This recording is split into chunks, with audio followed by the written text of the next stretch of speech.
जिंदगी कभी ऐसे मोड़ पर ले आती है जहां सच्चाई और रिश्तों के बीच टकराव होना तय होता है। राधिया, जो अब तक चुपचाप सहती रही थी, आज वो सच के सबूत लेकर खड़ी थी।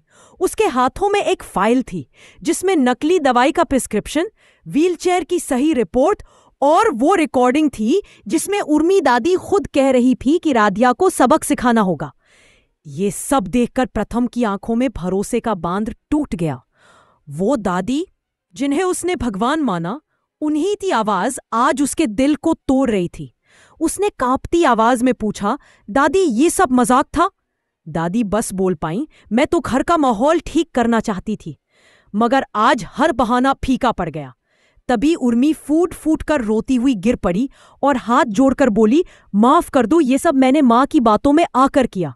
मुझे लगा मैं सही कर रही हूं, लेकिन अब समझ आ गया कि असल में मैं किसी और की आंखों से देखने लगी थी। पूरे घर के सामने सच्चाई बेनकाब हो चुकी थी। ओमकार जी, जो हमेशा शांत रहते थे, आज गुस्से से कांपते हुए बोले, माँ, आपने हमारी बहू को घर से निकालने के लिए ये सब किया? दादी के पास अब कोई जवाब नहीं था, सिर्फ आंसू और पछतावा।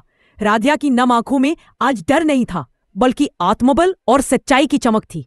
उसने कहा, अगर मेरे इरादे गलत होते तो मैं ये सबूत क्यों लाती?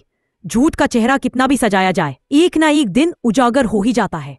प्रथम ने उर्मी का हाथ थामते हुए कहा, अब बहुत हो गया, सजा तो मिलेगी, लेकिन घर अब नहीं टूटेगा। हम फिर से सब कुछ ठीक करेंगे।